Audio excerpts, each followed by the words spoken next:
खासदार सुप्रिया सुळेंनी पुन्हा राज्यातल्या काँग्रेसला सवाल विचारलाय। राज्यातल्या काँग्रेसचा राष्ट्रवादी शरद पवार पक्षावर काय राग आहे समजत नाही असं त्या म्हणाल्या।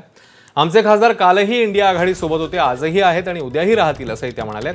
तर जयंत पाटील हे पवारांना सोडून कधीही जाणार नाहीत असंही त्यांनी सांगितलं।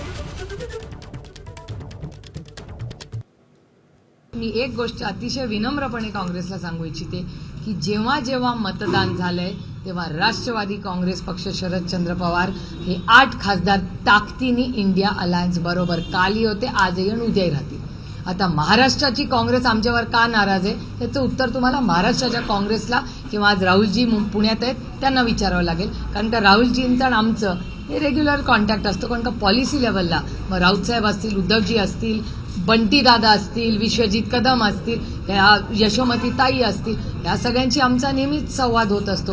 आता जे कोणी नाराज आहेत त्यांना त्यांच्या लिडरशिपला विचारायला लागेल, त्याचं उत्तर माझ्याकडे नाही। प्रधानमंत्र्यांबरोबर जयंत पाटील, शरद पवारांबरोबर जयंत पाटील, बंटी पाटलांबरोबर जयंत पाटील, काँग्रेसच्या नेतृत्वाबरोबर जयंत पाटील, उद्धवजींबरोबर जयंत पाटील। जयंत पाटील साहेब मोठे, सगळ्या मोठ्या नेत्यांबरोबर जयंतराव असतात। जयंतराव पाटील हे आदरणीय पवार साहेबांना कधीही सोडून जाणार नाही, हे रेकॉर्ड करून ठेवा।